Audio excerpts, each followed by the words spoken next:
Buenas tardes a todos, a la primera reunión del seminario de este semestre. Le quiero agradecer a mi colega Orjazón, el coordinador del seminario en el cual este evento tiene lugar.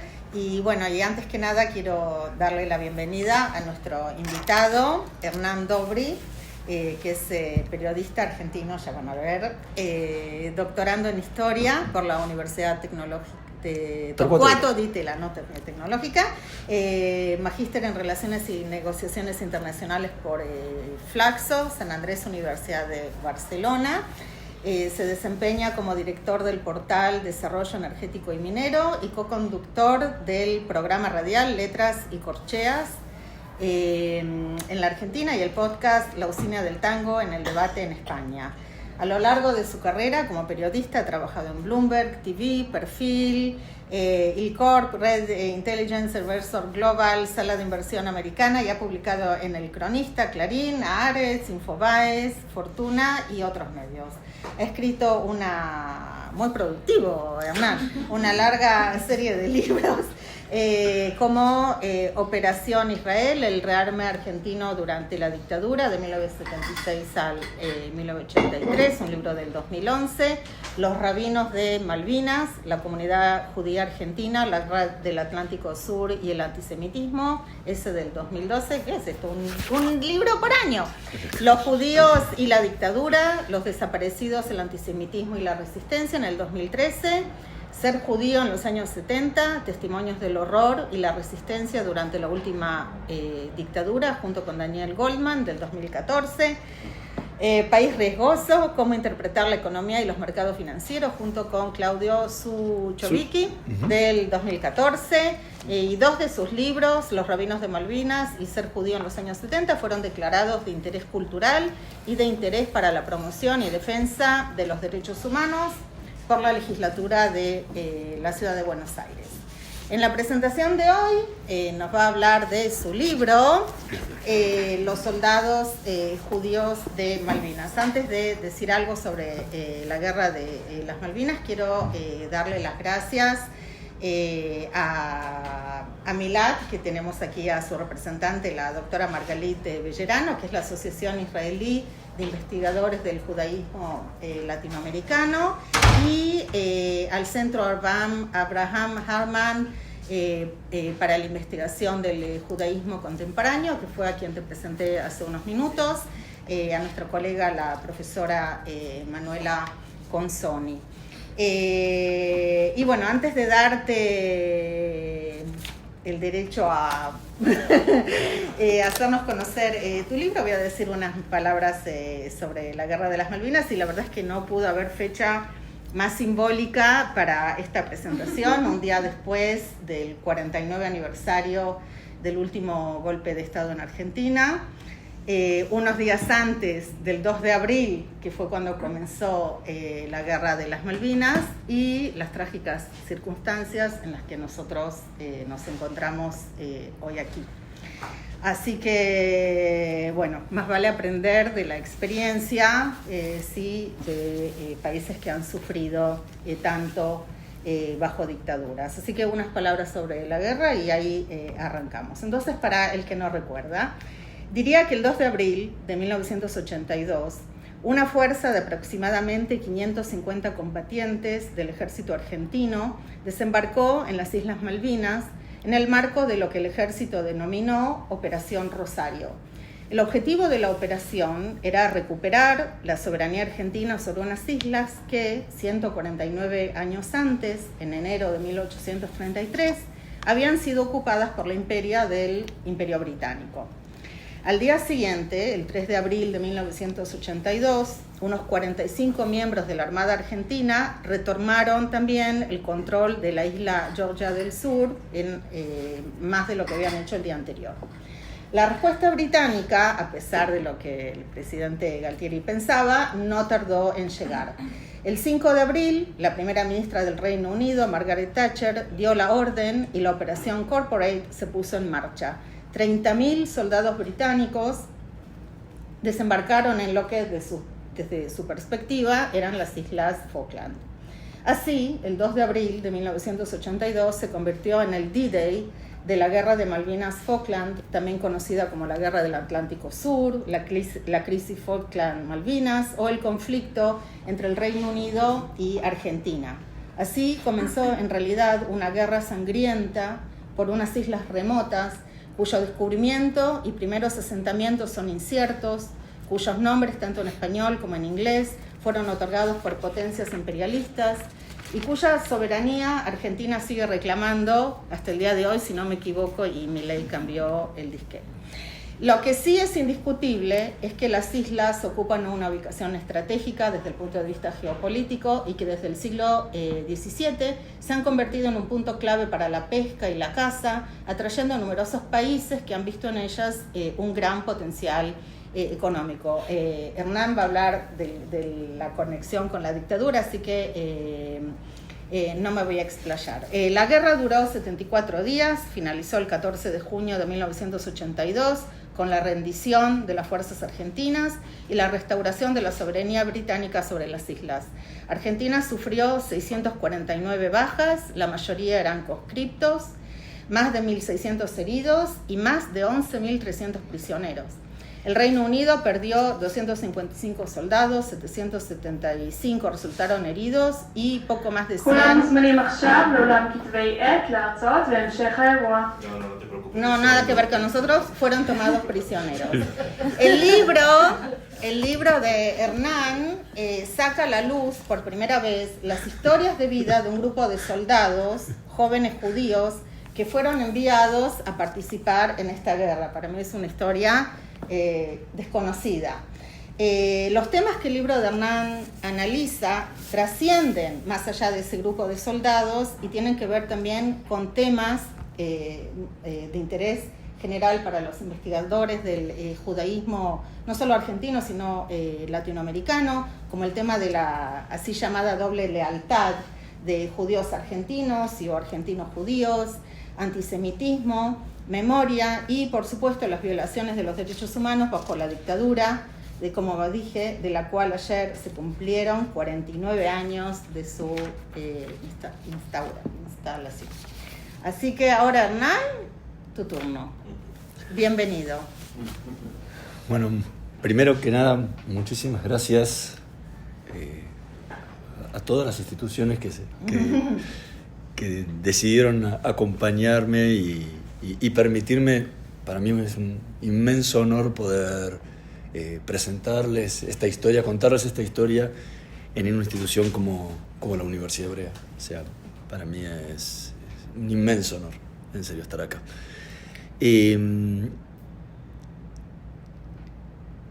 Yo me he tomado, más allá del costado académico y el costado profesional, entonces, soy periodista desde hace 30 años, y esta historia como casi una especie de mitzvah, ¿sí? O sea, que la puedan conocer en todos lados del mundo, donde se pueda, en las provincias argentinas, en cada lugar, en cada institución, porque lo que ya después van a comprender mejor lo que han sufrido estos jóvenes digo en ese momento, ¿no? Hoy son todos sesentones, pero lo que sufrieron estos chicos, que en su mayoría tenían 18 años, en ese momento en la guerra de Malvinas, por su condición de judíos, es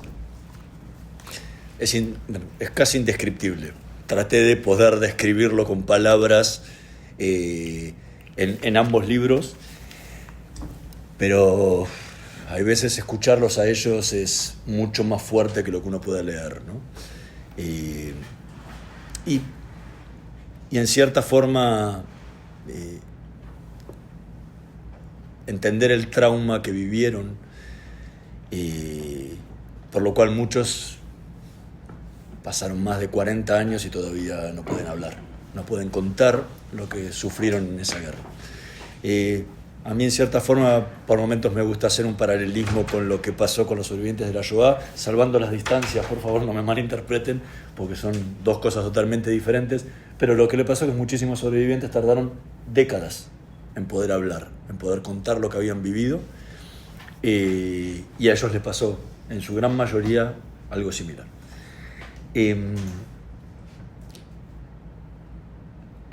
Cuando esta historia se remonta mucho tiempo atrás, cuando yo estaba escribiendo los Rabinos de Malvinas, que es el libro anterior a este, que cuenta la historia de los 5 rabinos que fueron capellanes por primera y única vez en la historia argentina de las Fuerzas Armadas. O sea, a diferencia de cómo es Israel, que uno tiene rabinos que acompañan a las fuerzas de Tzahal cuando tienen que marchar alguna campaña, en Argentina eso también ocurre, pero solamente la única que tiene acceso es la Iglesia Católica.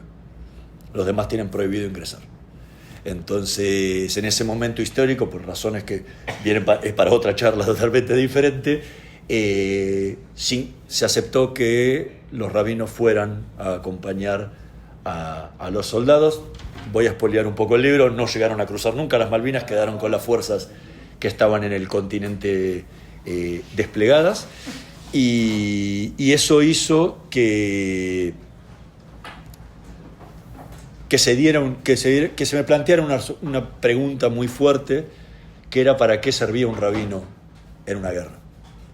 En una guerra donde no sé si todos tienen claro dónde quedan las Malvinas. ¿Sí? Sí. Bueno. Y que estamos contrarios al clima de acá. O sea, que en abril, mayo y junio, que es donde se desplegó la guerra, desde el 2 de abril al 14 de junio, estábamos casi entrando al invierno. En la puerta de la Antártida, el clima era totalmente gélido. Como estaban en las islas, todo el abastecimiento de alimento se hacía desde el continente, que quedan casi a 500 kilómetros de la costa argentina, en medio de un bloqueo aeronaval, con lo cual el cruce de comida y alimentos era muy difícil. Más allá después se dieron otros problemas logísticos, pero no voy a entrar en eso. O sea, faltaba comida, faltaba abrigo, faltaba armamento. Digo, no sé, un rabino de 20 y pico de años pesaría 90 kilos, más su equipo y todo, 100 kilos. Digo, ¿no era mejor cruzarle 100 kilos de alimento, 100 kilos de armamento, 100 kilos de abrigo? Lo que se me planteó es que el único que me podía responder esa pregunta era quien lo había vivido. Y ahí empecé a contactar dije, bueno, los soldados judíos que combatieron en la guerra me lo tienen que responder. En esa época habían surgido 24 casos que yo tomé como una muestra que creía lo más representativa, porque estimaba que serían 50 más o menos en total, porque no hay un listado de veteranos judíos. ¿Sí? En Inglaterra, por ejemplo, sí existe la Asociación de Veteranos Judíos de Guerra, de todas las guerras que han peleado. En Argentina eso no habíamos peleado ninguna guerra en el siglo XX, la anterior al siglo XIX, no había asociaciones de veteranos de guerra de ninguna. Entonces, encontrarlos era casi una aguja en un pajar. O sea, era empezar a buscar el listado de 10.000 veteranos de guerra, y el que por portación de apellido ashkenazí empezar a mirar cuál sonaba judío o no. He llamado a algunos, me dijeron no, y un montón que empecé a llamar empezaron a aparecer. La problemática que se da a partir de que encuentro los casos y sale publicado el libro, eran 2 momentos de la guerra. Una cosa es la guerra, ¿sí? Y todos saben acá lo que es la guerra, no tengo que explicar lo que es una guerra. Y otra es la posguerra, ¿sí? La posguerra nunca termina, o termina el día que a uno lo entierra. Es la más larga, es la más prolongada, y más para un país como Argentina, que, como dije, no había combatido nunca y no tenía preparado al Estado, a todo lo que es el aparato de las Fuerzas Armadas, para atender a alguien que viene de una guerra. ¿Sí? Ustedes lo conocen mejor, no le tengo que explicar yo aquí lo que es una posguerra y lo que es el estrés postraumático que genera estar en combate, sufrir bombardeos, etc. Argentina no estaba preparado. Entonces, lo que habían vivido ellos era algo muy fuerte durante la guerra, porque fueron chicos de 18 años, pero a diferencia de lo que pasa aquí, que durante 2 o 3 años los entrenan para combatir, los preparan para manejar armamentos, para entrar en situaciones de combate. En Argentina tenían armamentos de parte de la Segunda Guerra Mundial, apenas habían disparado 3 veces un fusil, incluso ni siquiera eso, porque una parte de los soldados que fueron eran la clase 63, o sea, nacidos en 1963, que ingresaban en Argentina, se ingresa al servicio militar, según la fuerza, entre febrero y marzo. Y los mandaron a Malvinas. O sea, hacía un mes, recién estaban aprendiendo cómo se hacían los saludos militares, los subieron a un barco o a un avión, según el momento que les tocó ir, y se encontraron teniendo que combatir una guerra contra una de las principales potencias bélicas del mundo. Bueno, más allá del impacto que genera eso, luego lo que fue la posguerra es el abandono, ¿sí? Entonces, yo dividí el libro en 3 partes. La primera era lo que habían vivido ellos durante el servicio militar obligatorio como judíos. O sea, se habían sufrido casos de antisemitismo ya en el servicio militar obligatorio. Luego, cómo habían vivido el periodo de la guerra y luego el periodo de la posguerra. A diferencia de lo que pasó en los rabinos de Malvinas, donde fue un capítulo del libro para complementar todo lo demás, y donde había testimonios, pequeños testimonios de cada uno de ellos contando, este libro decidí encararlo de una forma totalmente diferente a lo que habían sido todos los libros anteriores. Y era un libro de testimonios, o sea, donde cada uno pudiera contar su historia en primera persona. O sea, yo me siento más que nada un editor del libro, porque las historias son de ellos, las contaron ellos, también las escribí yo para que sean legibles, para que estuvieran bien, escribí una introducción, pero son ellos contando sus historias. ¿Y por qué era eso? Porque lo sabrán ustedes, a los que les tocó hacer la tzabá o no, lo que vive uno no es lo mismo que vive el de al lado, y estamos parados juntos, uno al lado del otro. Hay una anécdota de la guerra, el último día, no me acuerdo si fue el 13 o el 14 de junio, que los ingleses venían bajando de los cerros que rodean Puerto Argentino, y ya está, tropas totalmente derrotadas, era el avance hasta la ciudad, ya no iba a haber defensa de la ciudad, para que entraran. Y había 2 soldados mirando el espectáculo como bajaban de las montañas. Y uno dice, nos salvamos. Y el otro dice, nos matan. Eran 2 soldados viviendo lo mismo, en el mismo lugar, en el mismo momento, todo igual, y tenían 2 guerras distintas, una dentro de la otra. Entonces, por eso me pareció que era una buena forma de que quedara el mejor testimonio posible de lo que habían vivido los judíos en la Guerra de Malvinas, que ellos pudieran contarlo individualmente cada uno. ¿Qué pasó en la guerra con ellos?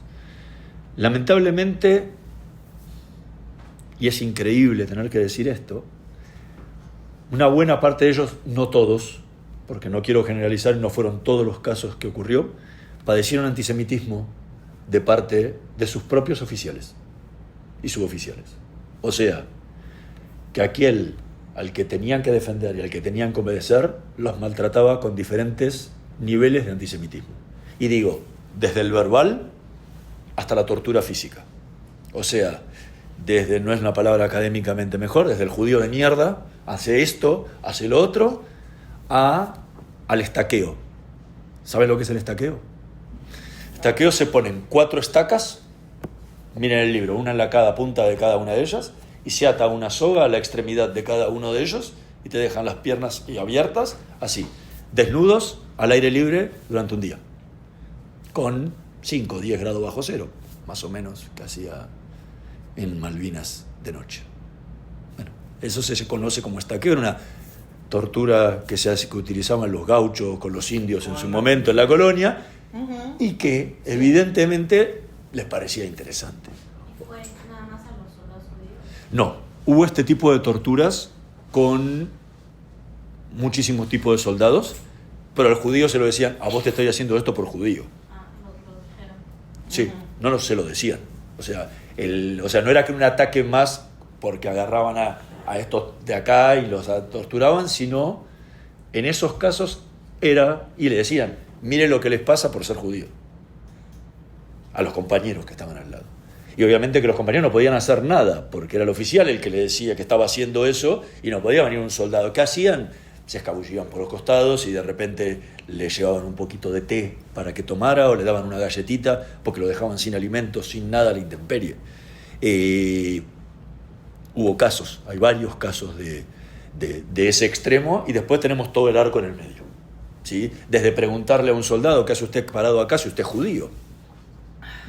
Y el soldado con el fusil en la mano defendiendo la patria, porque es su patria, ¿sí? Esa cuestión de, volvemos, hoy después del 7 de octubre se escucha tanto en la diáspora que nos preguntan ¿qué haces acá si sos judío? ¿Por qué no te vas a Israel? Bueno, esas mismas cosas ya las venían diciendo en el año 82 y no son nada nuevo para los que vivimos en la diáspora, ¿no? O decirle, porque tenía el fusil sucio, y le dice, seguramente si ese fusil hubiera sido para Israel lo tendrías limpito. Vuelvo de lo mínimo a lo máximo. En el medio pueden agarrar a uno que lo agarraba con guantes de box y lo boxeaba y le pegaba en la cara, o uno que fue a robar, no fue a robar, fue a pedir comida al pueblo, porque se morían de hambre, la comida no llegaba. Los soldados volvieron con 15, 20 kilos menos cada uno, porque el alimento no llegaba a las trincheras donde estaban en el frente, y algunos escapaban a la ciudad para ir a golpear la casa a los kelpers y pedirles algo de alimento. Claro, eso cuando lo descubrían sus oficiales y suboficiales era penalizado, y más de uno le molieron la cara a golpes y lo hacían especialmente por su condición de judío. Y eran forzados a enlistarse, no tenían otra opción. En Argentina el servicio militar en ese momento, hasta el año 92, es obligatorio.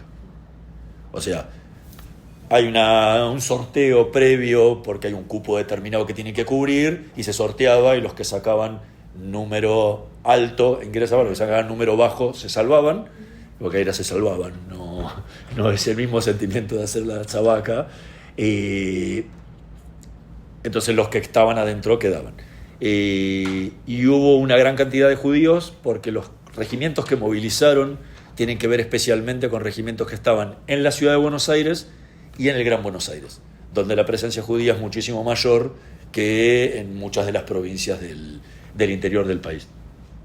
Esta era la situación que pasaban, que se sumaba a todas las que estaban pasando todos los demás. O sea, el hambre, el frío, la angustia. O sea, la angustia de no saber si volvían, de la angustia de tener que matar. O sea, de si tengo uno enfrente, lo tengo que matar. O sea, y no están preparados mentalmente para una situación como esa. Algo que a mí me llamó muchísimo la atención, que era cuando le preguntaba qué era lo que más te angustiaba, me decían que no sé, que mis padres están sufriendo porque no saben lo que yo estoy viviendo. Y vine al país por otra cuestión totalmente diferente a la presentación, que era un viaje de periodistas donde nos reunimos con muchísimos sectores de la sociedad israelí, y una fue con la madre de Alo Noel, y ella ante las cámaras nuestras como periodista decía, si él puede escuchar, le pido que no se angustie por nosotros, que nosotros estamos bien, que trate de hacer todo lo posible para ser fuerte. Pero es la misma situación, obviamente que son dos cosas distintas, pero era lo que uno piensa y dice, mira, mi mamá está sufriendo porque no sabe si yo estoy vivo o estoy muerto, porque casi no llegaban cartas, estamos hablando de 82, no llegaban cartas, comunicación telefónica no había, o sea, podías mandar una carta y a veces llegaba 2 meses después, algunos soldados llegaron antes que las cartas que habían enviado, después se cortó ¿cómo se llama? El puente aéreo donde se podía enviar. Entonces la angustia de ellos era que los otros sufrían por ellos más de lo que ellos estaban sufriendo por ellos mismos. Y la guerra fue muy compleja en todo lo que tiene que ver con un montón de gente que no estaba preparada para eso. O sea, entonces, tener que enfrentar una cuestión tan compleja como es una guerra. O sea, no es un partido de fútbol, aunque la Argentina lo vivió como un partido de fútbol. Entonces, una situación así tan compleja con gente que no está preparada para eso. Al punto, y sufriendo en muchos casos el maltrato de sus propios oficiales. Bueno, no quiero generalizar, muchísimos oficiales y suboficiales argentinos combatieron muy profesionalmente, los propios ingleses lo describen en sus propios libros. Hay un libro inglés de la época que se llama No Picnic, porque esos 30.000 que venían, decían que venían de picnic a las Malvinas, porque iban a venir, se los llevaban esto por delante en 2 minutos y recuperaban las Malvinas. No fue un picnic, o sea, varios barcos se hundieron, se averiaron, sufrieron bajas, no les fue una tarea simple, pero la mayoría de los soldados con los que hablé te decía que fueron mucho mejor tratados por los ingleses que por los argentinos. Algo que uno diría, me tomó prisionero el enemigo, o sea, y al revés, me dieron de comer, me dieron abrigo, me trataron bien, cuando los habían maltratado durante muchísimo tiempo, los que venían del servicio militar desde un año antes y los casi mes y medio que duró la guerra, porque si bien Malvinas empieza el 2 de abril, la guerra empieza con el bombardeo a Puerto Argentino el 1 de mayo, y luego el hundimiento del crucero General Belgrano al día siguiente, hasta el 14 de junio que concluye.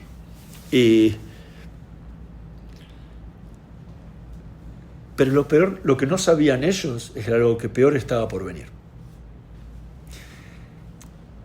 ¿Qué pasó con ellos cuando volvieron al continente?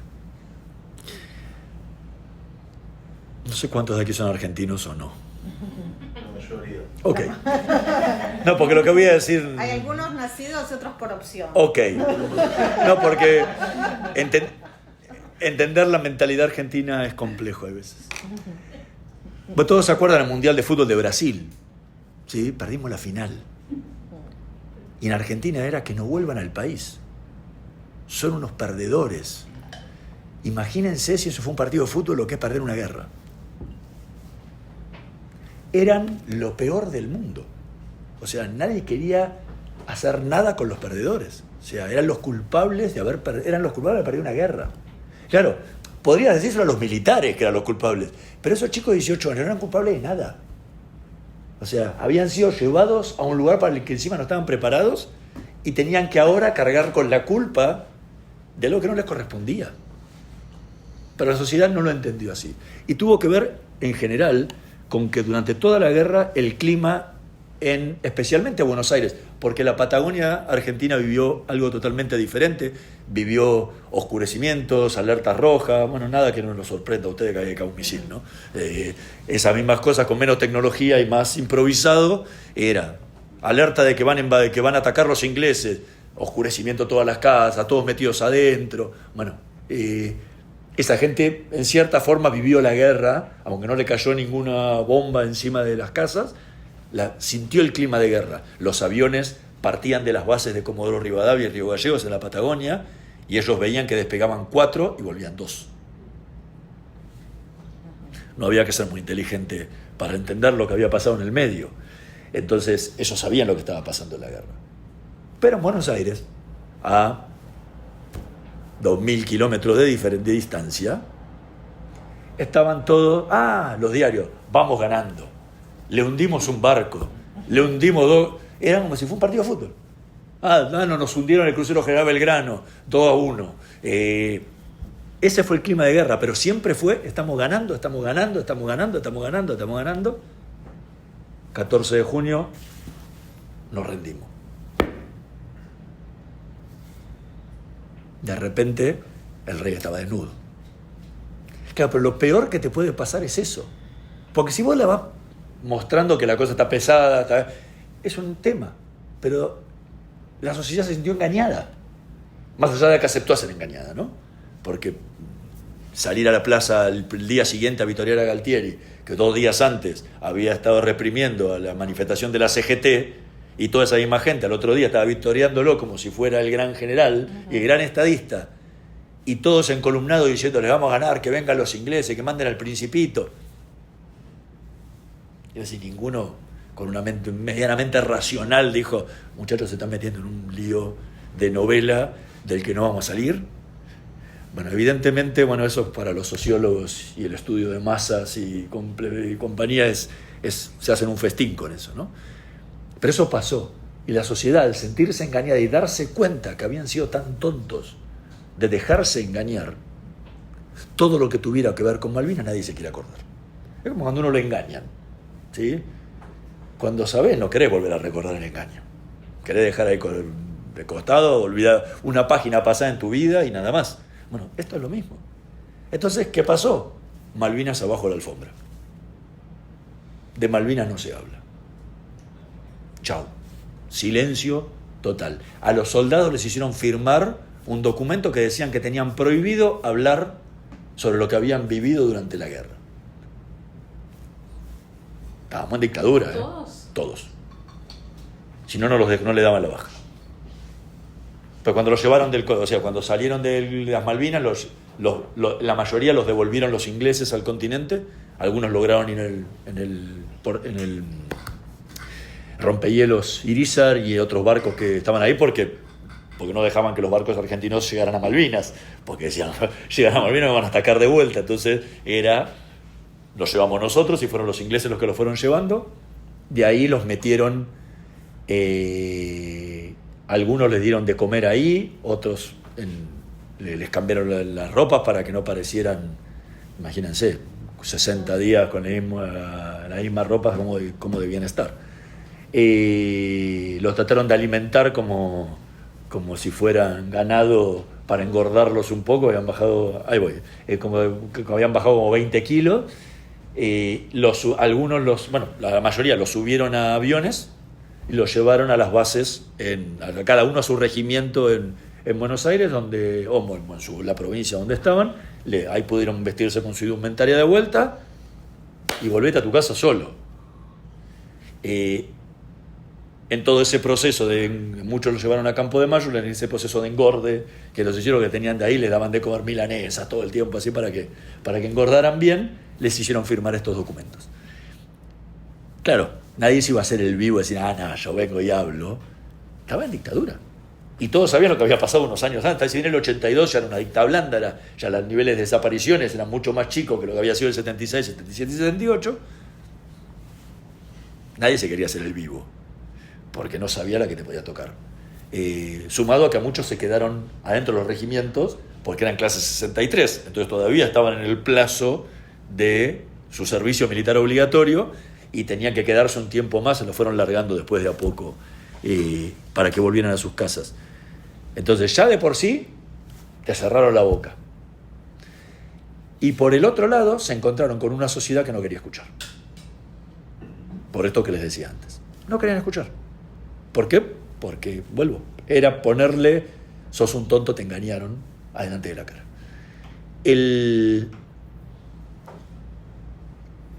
Casos, para que den un ejemplo, salían del regimiento, tenían que subirse al colectivo, al bus, para volver a sus casas. Hay veces dos, porque algunos estaban en el Gran Buenos Aires, lejos, y tenían que volver a sus casas. No tenían dinero. Paraban el bus, decían, mirá, vengo de Malvinas, bájate.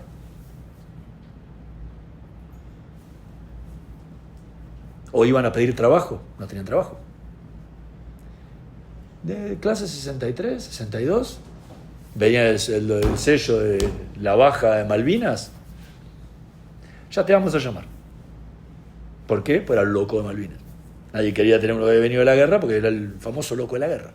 Nadie que sabía, no lo sabían, no lo podían comprobar, pero por si acaso usted puede ser problemático. No les daban trabajo, la sociedad les dio la espalda.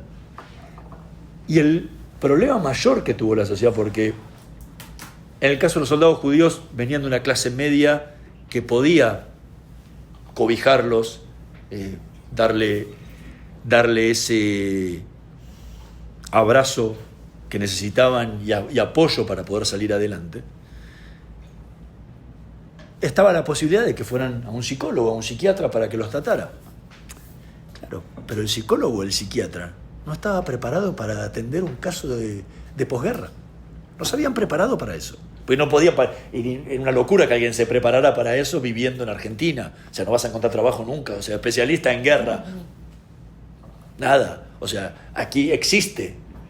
En Estados Unidos existe. En otros países donde hay guerras, existe esa profesión. Pero en Argentina no existía. Entonces, encima el profesional improvisaba, hacía lo que podía para poder trabajar con esa persona que estaba sufriendo y que necesitaba una contención. Entonces, tampoco, y eso es lo que los podían pagar, porque el que no lo pudo pagar se arregló a la buena de Dios. O sea, como pudo, buena parte de los veteranos de Malvinas son chaqueños y correntinos, muy pobres, que volvieron a sus provincias y fueron a trabajar al campo. Y arreglate. O sea, para que se den una idea, hoy la cantidad de muertos por suicidio en la guerra de Malvinas, de veteranos de guerra de Malvinas, supera la cantidad de muertos en combate. Y crece todo el tiempo. Espera, no sé si te respondí lo que quería preguntar. No, quería preguntar si el nuevo gobierno, la democracia, no canceló ese orden. Ni estaban enterados. Porque también es interesante porque si escucharon las historias de los desaparecidos, sí, y todo el tiempo de la dictadura, pero a eso no, es un punto interesante. Mira, recién el primer gobierno que le empieza a prestar algo de atención a Malvinas es el gobierno de Menem. Recién empezaron a cobrar una pensión a partir de acá en el 90. No me acuerdo qué año justo del gobierno de Menem, pues fueron 10 años, así que en alguno de la década del 90 fue, creo que no me equivoco, fue el 92, una cosa por el estilo, y debe de haber sido por los 10 años de la guerra. El gobierno de Alfonsín estaba en otras cuestiones, no era un tema así, y encima el gobierno de Alfonsín es uno de los grandes culpables de el meter a todos en la misma bolsa. ¿Por qué? Porque en el año 87, ¿se acuerdan? No sé, los que estudian Argentina se acuerdan de lo que fue la Semana Santa, la rebelión de Semana Santa contra el gobierno de Alfonsín. Militar, ¿no? Exacto, levantamiento militar, me salía la palabra. El levantamiento de Semana Santa. Cuando Alfonsín sale y dice, estos son héroes de Malvinas. O sea que todo Malvinas quedaba abajo de golpistas, abajo de esto, todo era lo mismo.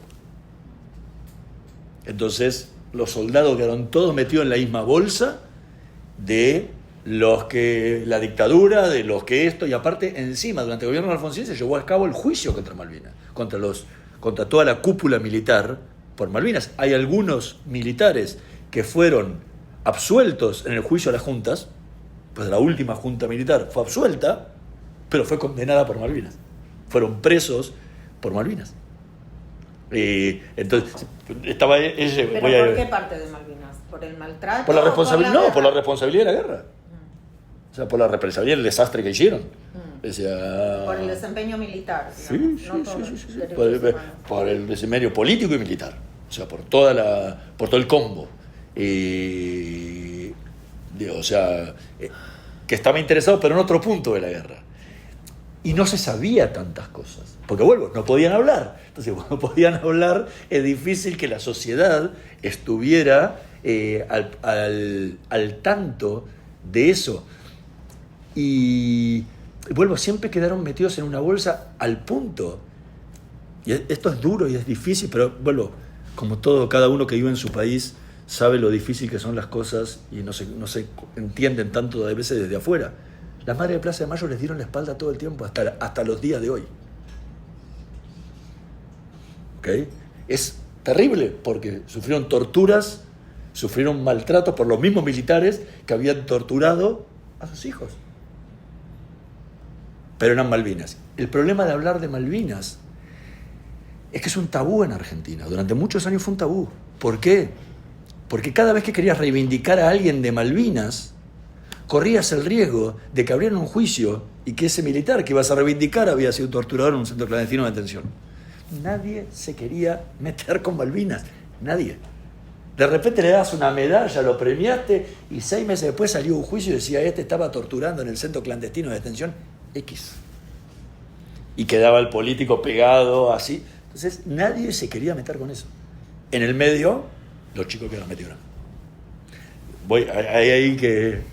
Bueno, recién hablaste de los suicidios, Sí. y que es un tema un poco sensible, pero quería preguntarte si hay algún registro de suicidios dentro de soldados judíos, No. teniendo en cuenta que es un tema muy tabú también en el judaísmo. No. Vuelvo. Mi trabajo es incompleto. ¿Sí? Tengo que ser totalmente honesto, porque si no, sería un error. Este trabajo bien hecho, yo se lo ofrecí a la comunidad judía argentina, a la AMIA y a la DAIA, para que lo hicieran ellos. Porque mi libro era este.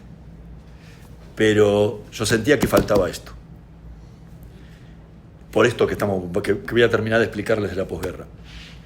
Y el trabajo bien hecho era llamar a los 10.000 veteranos de guerra de Malvinas, uno por uno, y preguntarle, ¿usted es judío? ¿Sí? Y saber cuántos judíos realmente combatieron la guerra. Yo tengo el registro de 44. Es decir, no se hizo ni siquiera dentro de la comunidad judía esto. Ahora voy a explicarlo. Me das el pie para que explique lo otro. Y ahí entramos en un terreno terriblemente más complejo de quién es judío. ¿Tá? Si tomamos la ley de Aliá, si tomamos la ley de Aliá de que uno de los 4 abuelos, entonces tenemos que profundizar más. O el de madre judía, no me voy a meter en ese tema porque no es mi tema y nos metemos en una camisa de 11 varas. Ese trabajo bien hecho era eso. Cuando tuvieras todo lo que fueron, entonces yo te puedo decir si hubo soldados judíos que se suicidaron o no. Por ahí se suicidó alguno y yo no lo tengo en la lista. Yo voy pasando por... De los que tengo entrevistar, ninguno. Hay 2 que fallecieron, pero por causas naturales. ¿Y vos lo atribuís a qué? Uno tuvo un cáncer. Tuvo un cáncer hace unos años, pobrecito. No, el hecho que no se hayan suicidado, porque antes dijiste que Bueno, la mayoría clase media, tuvieron tratamiento. Posiblemente eso, que hayan tenido una contención, no digo mayor o menor, porque por ahí otros sectores también, pero tuvieron un apoyo familiar, profesional, que les permitió poder salir adelante, y muchos de ellos terminaron siendo profesionales, o gente de negocios, etcétera, y se dio de esa forma. Es una especulación que podría decir que por eso sí, por eso no. Y Más allá de la economía... espera que dale. Que más allá de la economía, la comunidad judía es una comunidad. Ahí voy a ir a eso. También es apoyo. Ahí voy, sí, pero ahí falló todo. Ahí voy a ir a eso. Sí. 2 cosas en realidad. La primera, Metsuya. señalaste las indemnizaciones de Menem a los Sí. soldados. Esas son las primeras. Como todo el Menem tiene la otra cara. La otra cara es que Menem, por supuesto, quería, con su política de reinserción de Argentina en el mundo, él restableció las relaciones, cosa que Alfonsín no hizo, restableció las relaciones Con Inglaterra. diplomáticas con Inglaterra. Creo que tuvimos alguna visita real en Argentina, o Menem mismo. Bueno, Lady Di estuvo varias veces. Esto es exactamente Lady Di. Sí. Exactamente, Lady Di, ahí viene. Sí, estuvo en la colonia galesa del sur y todo. Lo cual es típico del gobierno de Menem, ¿no? Como los indultos, ¿no? Indulto a Videla, indulto a Firmenich, indulto, ¿no? Doy quito. Y a los condenados de Malvinas también. Por supuesto. Entonces, indemnizo, pero ofendo, por otro lado, el sentimiento nacional. Y lo otro es que me parece que pasó desapercibido, a lo mejor tendrías que reforzarlo, lo que ocurrió el 31 de marzo del 82, sobre todo para quienes no vivieron o quienes no son argentinos aquí. El desembarco de las tropas argentinas fue el 2 de abril, pero 2 días antes, el 2 de abril, o sea, el 31 de marzo del 82, por primera vez después de 6 años de dictadura, la ciudadanía, organizada por la CGT, sale a la calle y se escucha por primera vez en 6 años se va a acabar la dictadura militar. No había pasado, o sea, estoy hablando de millones o decenas de miles, en todas las ciudades del país se va a acabar la dictadura militar. Hasta ese momento solo en 2 lugares se había escuchado ese grito, se va a acabar la dictadura militar. Era en los estadios de fútbol y en los conciertos de rock. No había otro espacio. En los estadios de fútbol, sobre todo de la B, no de la A. Sí, y en los estadios no había otro espacio donde no, las masas argentinas pudieran gritar eso. Fue violentamente reprimido, hubo muertos en Mendoza, yo soy de Rosario, la Gran Buenos Aires, ¿no? El gobierno militar reprimió. Y de ahí que el impacto que 2 días después, ¿no? O sea, 48 horas después, la misma plaza está llena para vibrar a Galtieri. Con los mismos. Con la misma gente. Con la misma gente, no es que fueron otros, fueron los mismos. Con el Partido Comunista en la plaza. ¿Para qué? Para festejar que habíamos recuperado las Malvinas. O sea, y vitorear al mismo que estaban insultando 48 horas antes para que se vaya. O sea, somos difíciles de comprender. O sea, pero es crucial. La pregunta es desde cuándo estaba programado, ¿no? Sí, o sea, la Operación Rosario fue improvisada y o sea, hay varias cosas que la aceleraron. O sea, es un plan de la Armada de hace mucho tiempo. Te digo más, yo estoy en mi trabajo, mi tesis doctoral, trabajando parte de ese tema. Y encontré un trabajo de un oficial de la Armada del año 41 de un plan de recuperación de las Malvinas. O sea, que la Armada, especialmente, porque no es un plan de ejército ni de fuerza aérea, es un plan de Armada, estuvo siempre. Se aceleró por varias cosas. Una, el clima político, y el segundo, se produce un evento, o sea, no voy a meter ahí ahora porque si no nos vamos de muy lejos, se produce un evento en las Islas Georgias con un empresario argentino que tenía que ir a desguazar instalaciones balleneras que había en las islas, había ganado la licitación, el contrato en Inglaterra, lo ganó, fue y lo acompañaron, grupo de tarea de la Armada, se armó todo un conflicto que entró por la ONU y empezó a elevar el clima de tal forma que decidieron adelantar la operación y hacerlo porque si no iban a mandar los ingleses, iban a mandar barcos a sacarlos ahí, iban a quedar en la zona y iba a quedar abortada la cuestión. Pero la realidad es que si uno lo piensa realmente es una tontería lo que hicieron, más allá de recuperarla por la fuerza es una locura, pero Inglaterra estaba en pleno proceso de desguace de su fuerza naval por los recortes presupuestarios, con lo cual si la hacían 6 meses después, esa misma guerra hubieran tenido la mitad de los barcos.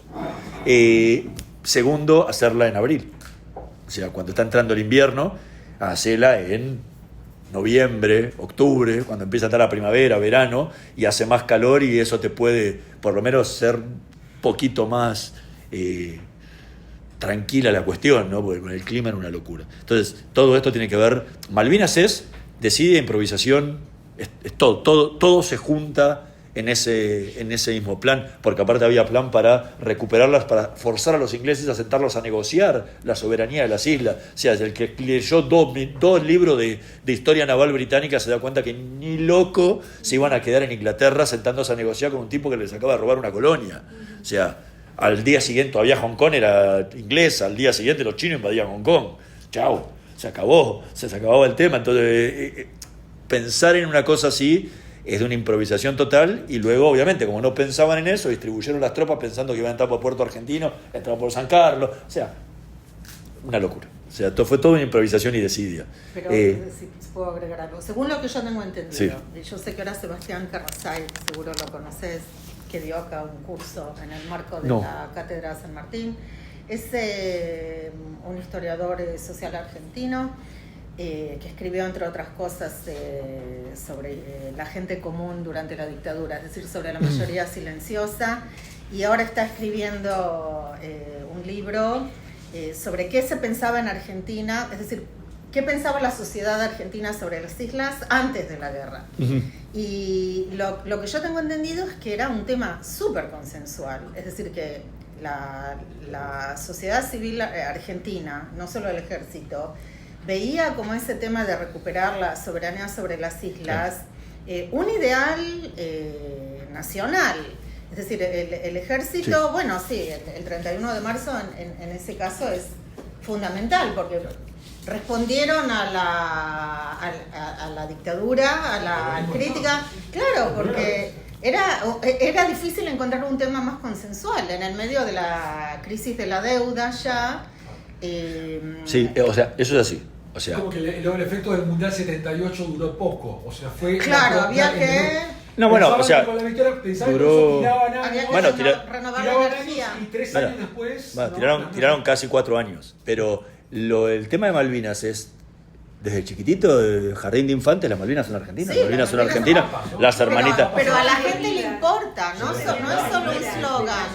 Por eso digo, existe... No, pero no es solo un eslogan, la gente siente que las Malvinas Pero son argentinas. eso está clarísimo porque aparte te lo inculcan desde siempre las hermanitas perdidas, hay localidades que se llaman Malvinas Argentinas, hay calles que se llaman Malvinas Argentinas, hay todas Malvinas Argentinas bueno, nosotros no, yo viví el post-Malvinas, pero en el colegio se canta la marcha de Malvinas, el aniversario del 2 de abril se canta siempre, o sea, es Malvinas, o sea, no, es un no issue, o sea, nadie discute. Y nadie discute ese tema, lo que discutimos es la locura. Claro. O sea, la discultura de ir a recuperarla por la fuerza en un momento. Ahora, si vos le decís, te levantás a la mañana, abrís el diario y dice, recuperamos las Malvinas, me salís a la calle a festejar. ¿Por qué? Porque es algo que... Por eso lo hicieron. Pues justamente no, era parte de la respuesta del comentario. Yo te quiero hacer una pregunta. Dime. O sea, además de lo de el tema de la clase media, el tema de los judíos y la política se investigó bastante sobre esa época, pero me interesa preguntarte qué percibiste sobre la identidad de veteranos, porque hay una identidad de veteranos y cómo eso, ser judío, lo político, o sea, en qué medida, o sea, quise decir antes que hay un conflicto entre la identidad política y la identidad judía en aquellos años, ¿no es cierto? Sobre todo después del 75, que en Naciones Unidas se considera al sionismo como racismo, entonces hay mucha gente de la izquierda judía que se aleja, ¿no es cierto?, de las instituciones o crean otras instituciones. Quiero saber el tema de la identidad de veterano, qué rol tiene, porque ellos también fueron algunos, como vos lo mencionaste también en el libro, torturados, pero hay una identidad de veterano. Sí, pasa que en veteranos... Hay organizaciones. Sí, tenés distinto tipo de organizaciones. O sea, tenés organizaciones por el lado de la zona, del regimiento, y muchas veces, en algunas pasas que están oficiales y soldados juntos, en muchas son soldados juntos. O sea, entre la camaradería, entre compañeros, no difiere de la que vivieron en el servicio militar. O sea, el que te discriminaba por ser judío, compañero que te discriminaba por ser judío, te iba a seguir haciéndolo. O sea, y nadie oculta en la gran mayoría nadie podía ocultar su identidad como judío porque ya estaban marcados del primer día. ¿Sí? O sea, el judío se iba a Rosh Hashanah, Yom Kippur se iba de baja, volvía a su casa. Entonces lo tuviste en el servicio militar, ya sabía que era judío. O sea, hay un caso muy, muy interesante que te da una imagen de esto en los rabinos de Malvinas. Los rabinos que quedaron con las tropas en el continente, viene la primera semana que ellos llegan, Shabbat. Entonces el rabino dice, ya que me tengo que quedar acá, tráeme a los soldados que hacemos Kabbalat Shabbat. El ejército le dijo, ok. Van al regimiento, llaman donde estaban acá, donde estaban desplegados, forman a todo el regimiento y le dice, los judíos un paso adelante.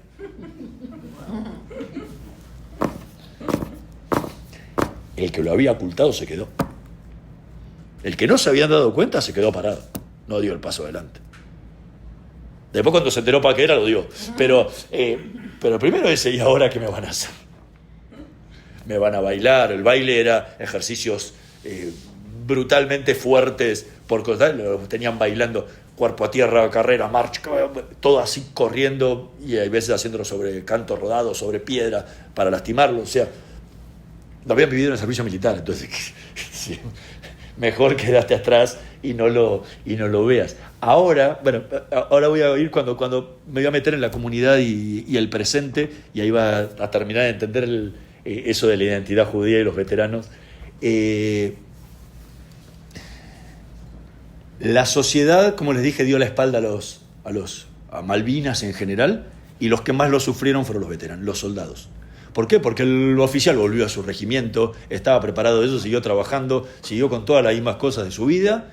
Algunos pidieron la baja por la vergüenza de lo que había visto de sus superiores, etc. Un montón no. Los soldados quedaron a la buena de Dios.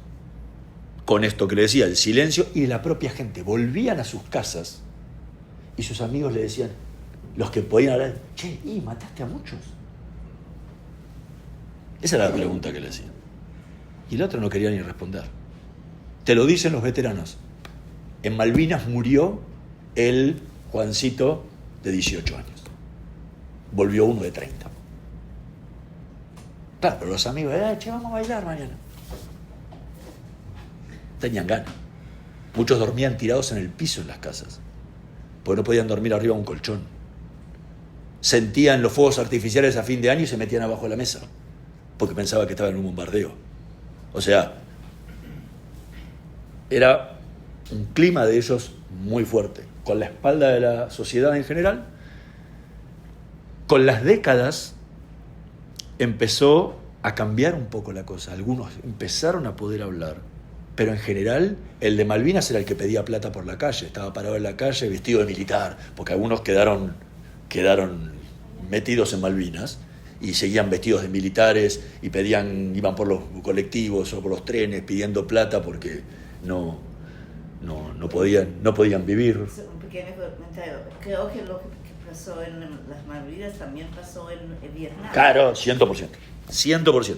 Porque creo que si no es la última guerra que tiene conscriptos Estados Unidos, estamos cerquita, ¿no? No sé si hubo alguna otra después. Y que fue una derrota. Uh-huh. Pero aparte te digo, después creo que se abolió el servicio militar obligatorio y a partir de ahí ya no hubo más soldados del pueblo, ¿no? Eran militares profesionales.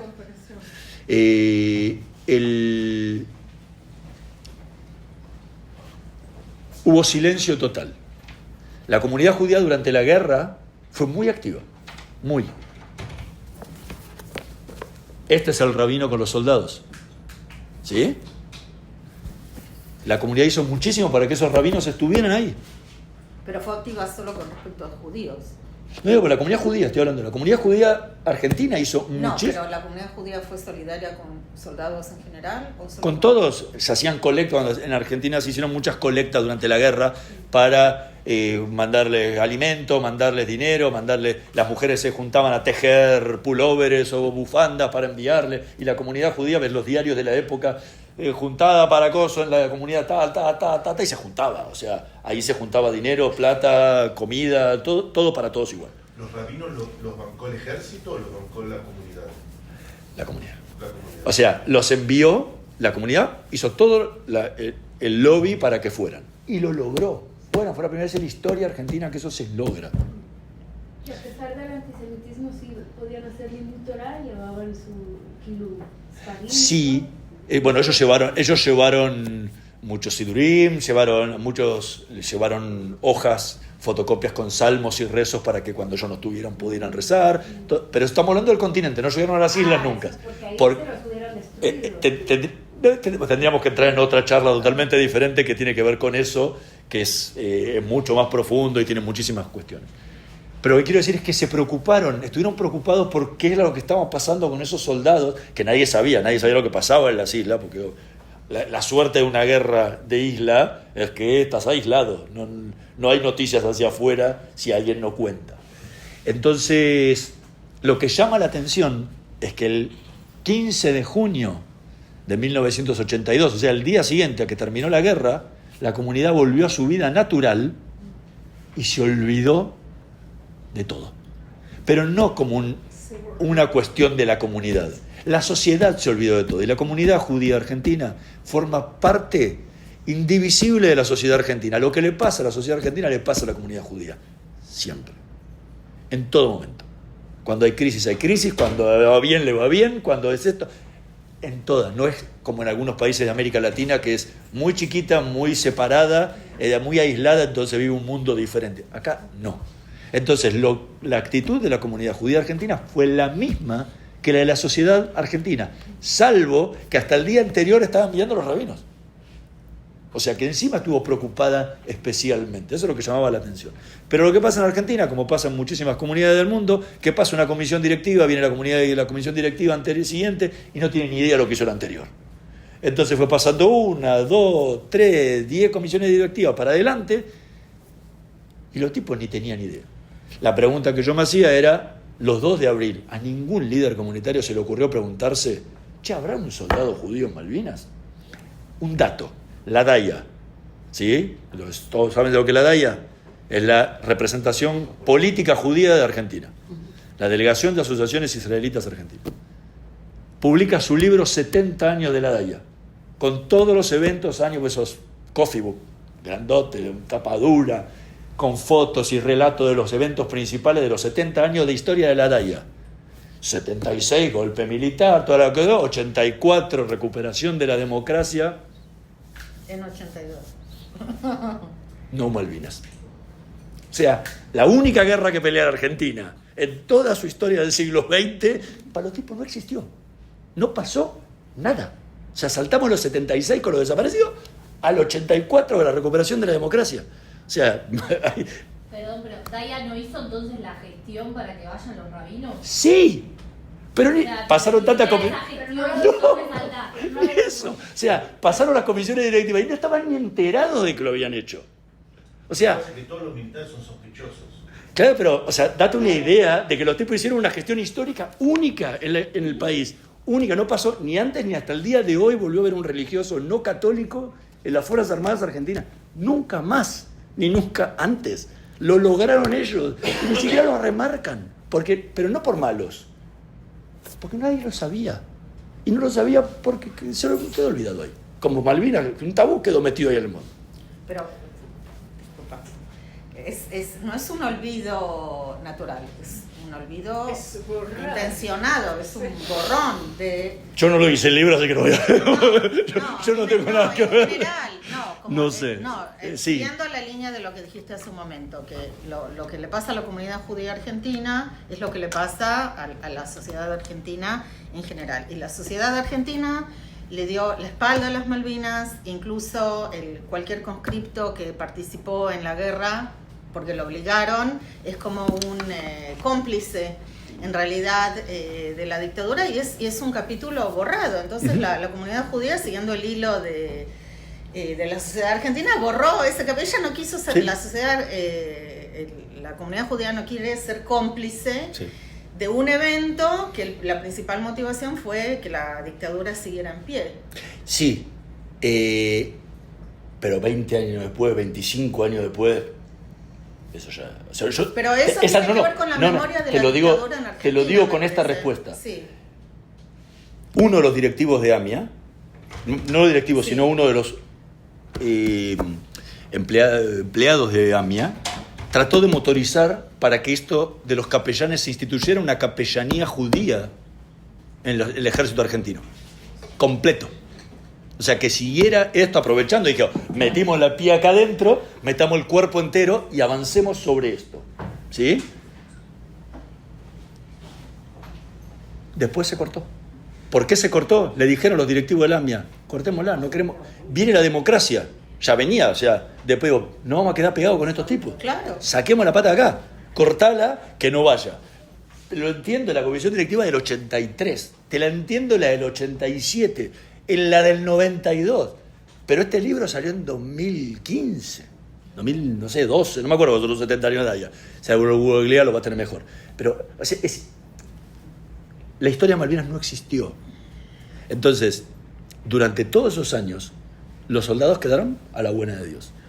Cuando yo los entrevistaba para el primer libro, las dos preguntas que les hacía siempre finales a todos igual era, ¿qué hizo la comunidad judía por vos en estos casi 30 años que estaban? El libro salió en 2012. La respuesta de todos es nada. Incluso uno tocó la puerta de la AMIA para pedir trabajo, a ver si le podían ayudar a pedir trabajo, nunca le respondieron, nunca quedó en la nada. Bueno, ¿Tenían vida comunitaria antes? es parte de la comunidad judía. Sí, ni uno iba al templo de acá, otro jugaba al vóley en Maccabi, otro iba a Hebraica, otro no De participaba. hecho, AMIA también da la bolsa de trabajo de AMIA. Sí, sí, Claro, sí, claro. sí. Pero, o sea, nada de ayuda post. Y la segunda pregunta que les hacía es, ¿qué te gustaría que hiciera hoy la comunidad judía por vos después de 30 años? Ya para ese momento ellos ya tenían asistencia médica especial, ya las pensiones que cobraban eran muchísimo más altas que la original de los 90, o sea, tenían resueltas un montón de cuestiones, ya habían empezado las Fuerzas Armadas a brindarle asistencia psicológica y psiquiátrica, 25 años después, pero, o sea, nunca es tarde. Todo eso estaba colmado. Te digo, ¿qué te gustaría? ¿Y sabes lo que era la respuesta de todos? Que nos den un abrazo. Solamente eso. Sí. Margalit, quería hacer una pregunta. Tengo las tres. Primero Margalit. Dale. Te hago una pregunta más metodológica sobre historia oral.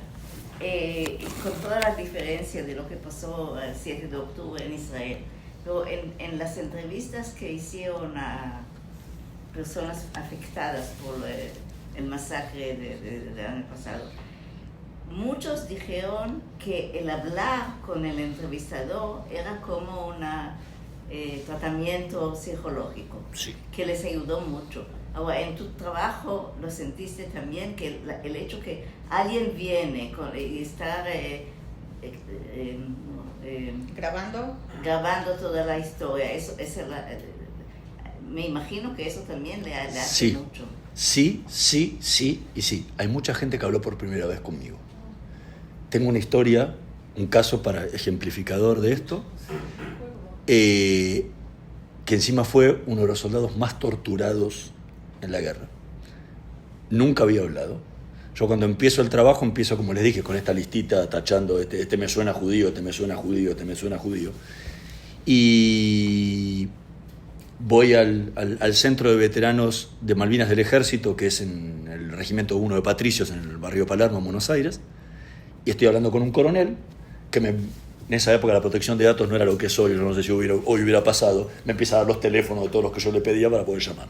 Iba recomendado por un coronel. Cuando estoy yéndome, entran dos personas y le dicen, uy, mira, ellos son veteranos de Malvinas. ¿Vos conocés? Este chico está buscando soldados judíos de Malvinas. Todavía no tenía ninguno. Y le dice, sí, claro, nosotros tenemos al ruso Katz. Digo, quiero hablar con el ruso. Ya. ¿Cómo voy a hablar con el ruso? Pero eran compañeros, o sea, no era un militar, era un compañero con los soldados como él. Digo, ya. Entonces lo contactaron, le dijo que pasara mi teléfono, arreglo una entrevista, una reunión con él en un bar. Empezamos a grabar, fue tal la conversación que el bar cierra. Entonces nos vamos a la casa de él, que vivía a 2 cuadras. Nos vamos a la casa, estaba la esposa, nos sentamos en el comedor de la casa y la esposa dice, ¿quiere un mate? Bueno, va, mate, café, va a la cocina a calentar el agua. No volvió nunca más. Escuchó por primera vez la historia de su marido y cuando me fui, él me cuenta después, es un gran amigo mío, me dice, volvió y me dijo, no sé con quién estoy viviendo. ¿Por qué no me contaste esto? O sea, no sé si eso responde bien tu pregunta. Era así. Era así. O sea, gente que... Bueno, acabo de entrevistar a un veterano de Malvinas, acá, vive en Haifa. Pero él no es judío, ¿no? Sí que es judío. ¿Es judío? Mi madre es judía. Okay. Fischer de apellido. No, se llama José Luis Fernández. Nunca lo hubiera encontrado en mi vida. Ahí tenemos de vuelta estas cuestiones de que llamar a los 10.000 y tachar en la lista. La embajada siempre lo lleva a las conmemoraciones. Bueno, así empezó, pero esto fue hace un año. Sí. Esto fue hace un año, no, 22. Sí. No, 23 fue. Él va con las medallas al evento de la embajada. Ese es el veterano fantasma. Sí. Después es otra historia que si después lo que quiere que se les cuento. Es la primera vez que cuenta la historia. Me la contó a mí en Haifa hace 3 días.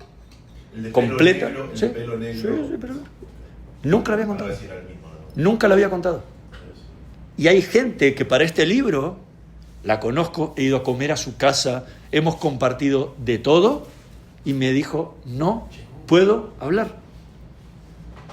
Pasaron casi 40 y, ayúdenme con los números, 82, 20, 80, 43 años de la guerra. No un día, 43 años y todavía uno durante 10 años he hablado de todo, de cualquier cosa, menos de Malvinas. Aceptó, me dijo, sí, vamos. Era un viernes. El lunes a las 2 de la tarde hacemos el Zoom. Pues yo vivía en Madrid en ese momento. Y me dice, me llama el lunes, me manda un mensaje de WhatsApp, el lunes a la mañana me dice, te pido 1000 disculpas, no dormí en todo el fin de semana. No puedo. Entonces, esa cuestión de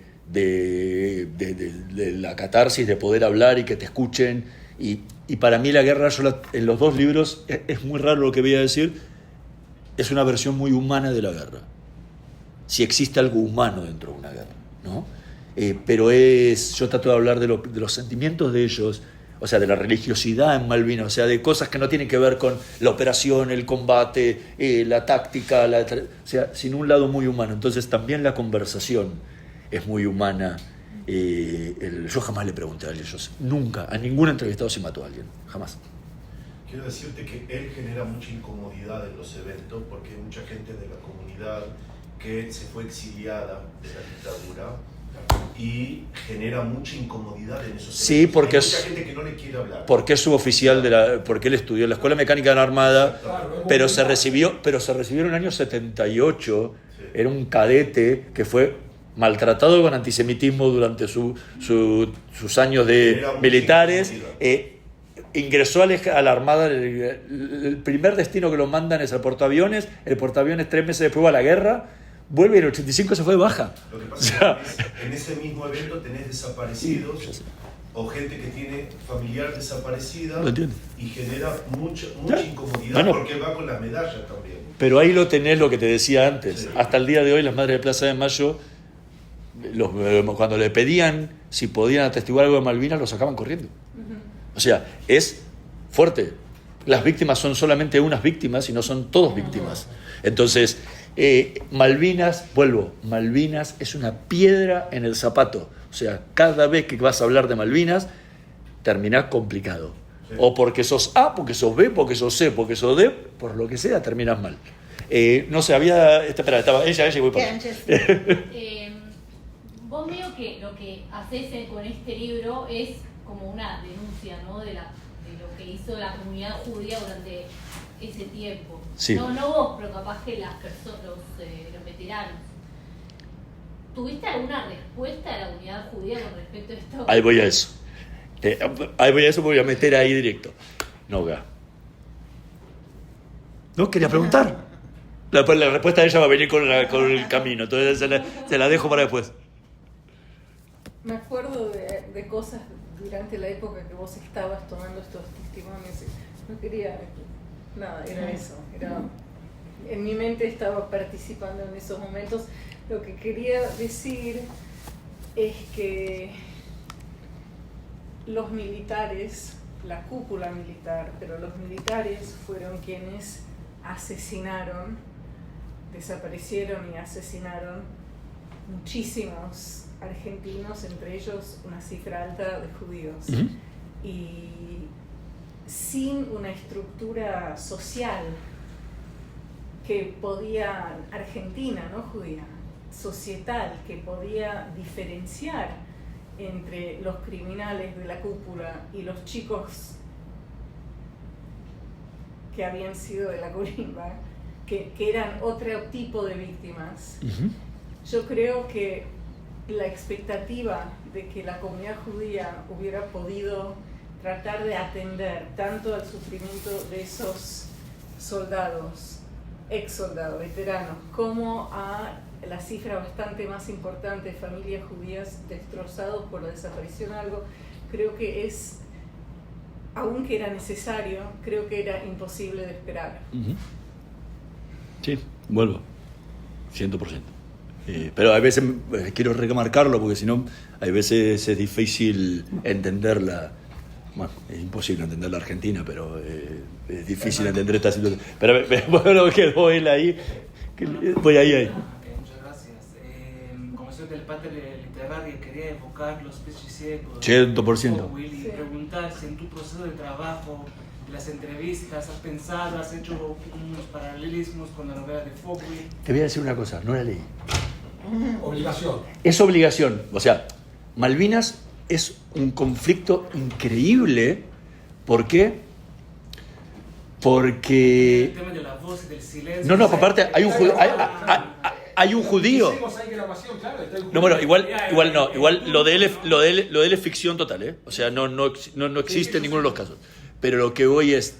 Malvinas es uno de los conflictos en la historia del mundo con mayor cantidad de bibliografía publicada en comparación al tiempo que duró la guerra. Creo que uno de los pocos que lo supera es la guerra de los 6 días.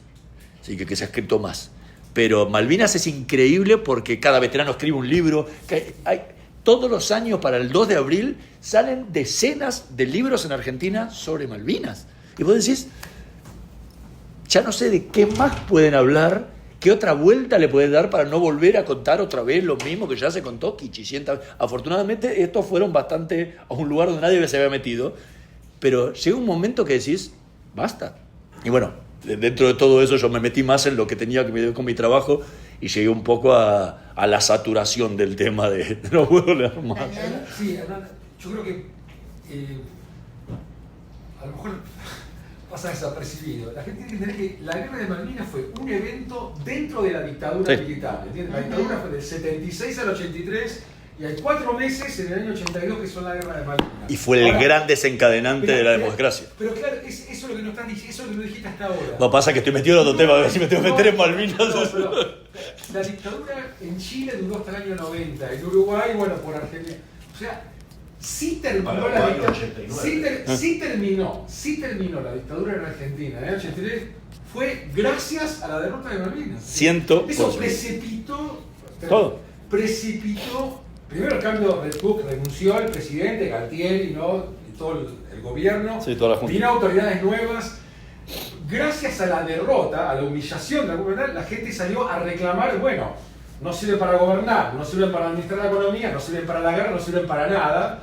Entonces, eso propulsó en muy poco tiempo, ¿no es cierto? Como dije, un cambio de gobierno, y el nuevo presidente de Argentina, llamado Viñoni, un militar, bueno, las urnas están bien guardadas, ¿no? El año que viene llamamos a elecciones, ¿no? Ahora, lo que siguió después, yo no estoy... Pero Malvinas es la gran... O sea, no estoy justificando nada, porque vos estás hablando de los soldados. Lo que ocurrió, ¿no? En junio fue la rendición. Lo que ocurre desde septiembre del 82 fue una fiesta. Sí, de fiesta. Pero hay un punto... Ustedes, yo quiero que entiendan, miles de argentinos vuelven del exilio, se abren librerías, ¿no? Están enunciando, empieza el movimiento partidario. Todos los días hay marchas políticas, se abren comités, se abre Unidad Básica Peronista, comités radicales, ¿no? Todo. Se retoman los centros de estudiantes en las universidades. Sí, las manifestaciones, Termino, no me dejes terminar. ¿Qué lugar quedaba para la tristeza de los soldados? ¿Entendés que te digo? No estoy justificando. Te lo voy a remarcar con la frase. Pero yo te digo, fue la época más hermosa de Argentina, la que siguió después de la guerra de Malvinas. Fue la época más hermosa. Bueno, te lo voy a remarcar con la frase. Y se abran librerías, los conciertos, ¿no? Bueno, Era una fiesta. te lo voy a remarcar con la frase. Perdón, yo tenía 15 años, empezamos a coger. Bueno, empezamos a coger. Te la voy a remarcar eso con la frase del rabino Baruch Plavnik, ¿sí? Que le pregunté cómo puede ser que él ha habido asistir a los soldados y después de que volvió, nunca más volvió a tener contacto con ninguno, nunca se preguntó si hubiera necesitado algo esos soldados. Y me dice, lo que pasa después de Malvinas empezó todo el movimiento democrático, empezamos con toda la campaña por Ocoso y Malvinas quedó metido al fondo. Ahora, voy a ir a tu pregunta, que era donde entraba. Como pasó con todo esto, la comunidad quedó totalmente olvidada de lo que había pasado con Malvinas. Lo que digo de esto final de lo que ellos sentían, yo lo pongo en el libro, en Los Rabinos Malvinas, en el capítulo final. O sea, la historia del libro viene por otro lado. Pero como todo, como incluye el antisemitismo en Malvinas, incluye esto también. Y fue parte de la nota que publicó el diario La Nación. Cierra la nota con el olvido de la comunidad.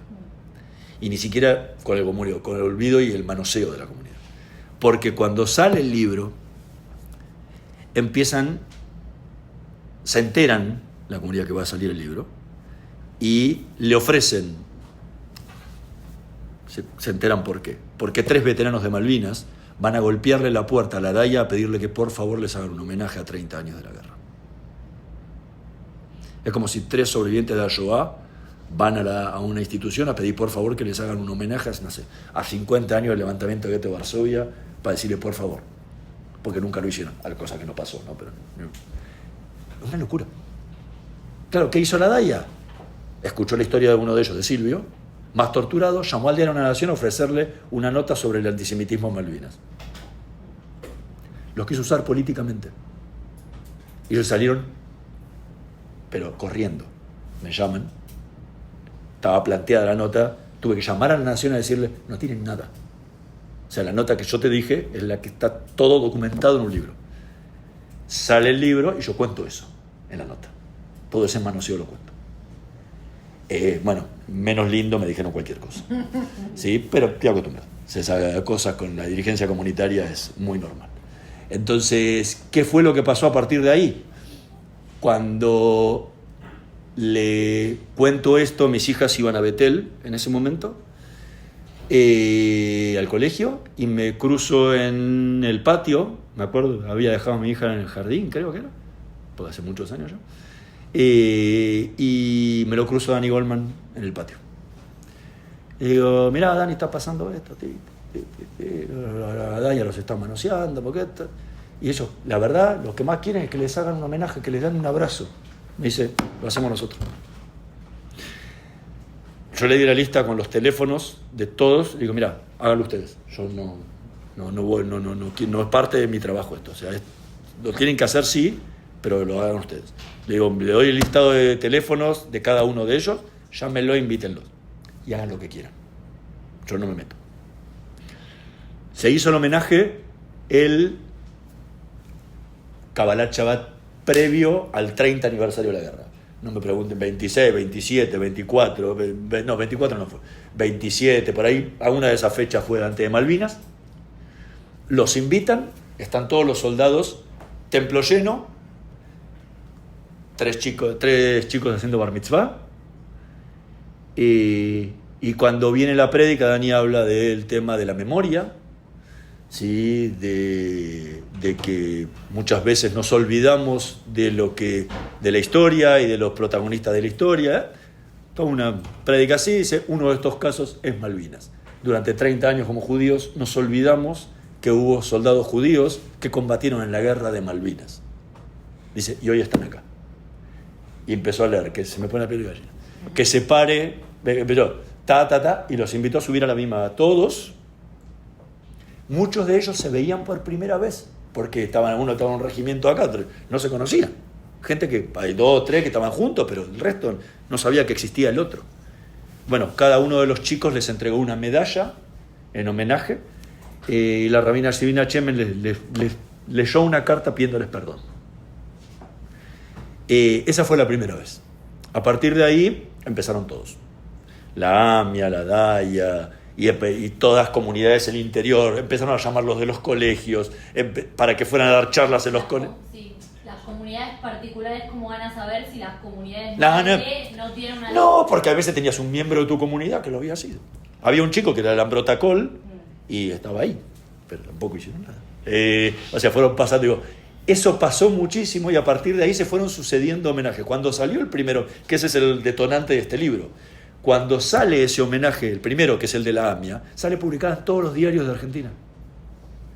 Que iba a hacerle ese homenaje. Entonces empezaron a aparecer un montón de otros soldados que no habían estado en el libro porque yo no los había buscado a todos, había buscado una muestra. Y empezaron a aparecer un montón. Y claro, cuando empieza a aparecer así, con el de la DAIA empezaron a aparecer otros, todo fue avanzando de tal manera que empezaron a aparecer un montón de casos. En el año 2019... una de las cosas que ellos decían, porque después empezaron a negociar con las instituciones que si les daban algunos beneficios, no se los daban. Es horrible lo que pasó en el medio. Una de las cosas de ellos decía que podamos ir a algún club. Bueno, Yo fui socio toda la vida de Hebraica, hablo con el presidente de Hebraica, le digo, mira, una de las cosas que a ellos les encantaría es poder venir al club. Posiblemente no vengan todos, porque uno vive en Bahía Blanca, otro vive en Córdoba, o sea, no van a venir a todos. Y me dice, buenísimo, nombremos los socios honorarios de Hebraica. Y se hizo un acto en Hebraica, año 2019, donde la Sociedad Hebraica Argentina los nombra a los veteranos de guerra de Malvinas judíos, socios honorarios de la comunidad, y le entregó un carnet a cada uno de ellos con las Malvinas estampadas en el carnet. No se lo olvidan nunca más. Pero, como el tema de Serrat, que es aquellas pequeñas cosas, ¿sí? Eran esos detalles que no cuestan nada, pero que en el corazón de una persona que ha sufrido tanto y ha sido olvidada tanto tiempo, genera algo indescriptible. A partir de ahí, cuando fue que le propuse a las instituciones, ahí aparecieron un montón de otros. Ya de 24 pasamos a 44. Entonces dijimos, bueno, vamos a hacer un libro. O sea, eso lo tienen que hacer y el estudio lo tienen que hacer bien. Entonces le propuse a la Dami y a la Daya que ellos agarraran el padrón de 10.000 personas, pusieran a alguien a llamar, e hicieran el trabajo bien, y después con el archivo de historia oral que tiene el CES de la Daya, y todo hicieran ese trabajo. Todavía estoy esperando la respuesta. Entonces dije, basta, si no puede quedar en el olvido esto, hagámoslo nosotros. Entonces lo propuse hacer el libro, las editoriales estaban complicadas para publicarlo, y Hebraica dijo, lo hacemos nosotros. Y así fue que salió los soldados judíos de Malvinas, con las historias de ellos, para 3 cosas, y con esto cierro. La primera es que la próxima vez que la comunidad judía se le ocurra pensar a alguien si el 2 de abril hubo algún soldado judío, googleé y encuentro un libro donde no solamente está que estuvieron, sino que están las historias de cada uno de ellos. Segundo, para que nuestra sociedad argentina, cada vez que alguno te venga y te diga, sí, pero ustedes los judíos, ¿qué son, judíos o argentinos? Mira, el momento que hubo que poner el pecho a las balas, y el momento más complicado de la Argentina, los judíos estaban en el mismo lugar que todos los demás porque somos parte de la misma sociedad. Porque no nos diferencia absolutamente nada. ¿Sí? Hay un cantante argentino que afortunadamente ya no está con nosotros, que se llamaba Iorio, y que se le ocurrió decir que los judíos no podían cantar el himno porque no eran argentinos. ¿Sí? Y la AFA lo invitó a que cante el himno él. Ahí la Daya intervino para que no lo hiciera. Pero eso todavía es siglo XXI, nos sigue pasando. Entonces que por lo menos le sirva a la sociedad para alguien decirle, mirá, acá ellos están contando lo que hicieron en Malvinas. Y finalmente para ellos, porque si yo les pregunto a todos ustedes que me cuente algo de su bisabuelo, ¿qué me dicen? No saben ni cómo se llama. Quizá de su abuelo conozcan bastante su historia, y de sus padres muchos más. Bueno, hoy ellos están vivos, sus hijos están vivos, pero sus bisnietos posiblemente no lo vayan a conocer. Y sepan que en ese momento histórico de la Argentina, su familiar estuvo en la guerra de Malvinas, y puedan conocer su historia tal como la vivieron ellos, contadas por ellos mismos. Entonces, esa fue la idea del libro, y así, no sé si quedó claro un poco la situación en general. Muchísimas gracias.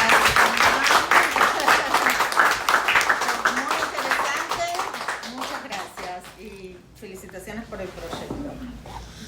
Un placer, de vuelta, un honor estar acá, y nada, ojalá que les haya interesado y que no haya más guerras, que no y saben qué, que no haya más guerras, o por lo menos que lleven, ¿no? Y que no haya más dictaduras. No, y no solo eso, y que si otra vez a Argentina le pasa una tragedia, no sé igual, pero similar, de alguna cosa, no vuelvan a actuar las instituciones de la misma forma que actuaron en ese momento, ¿sí? Porque la causa AMIA pasó, ¿sí? Entonces, por lo menos que la historia nos enseñe a no cometer los mismos errores, sí repetir los mismos aciertos, que hubo aciertos, pero no cometer los mismos errores. Muchas gracias. Bueno. Gracias.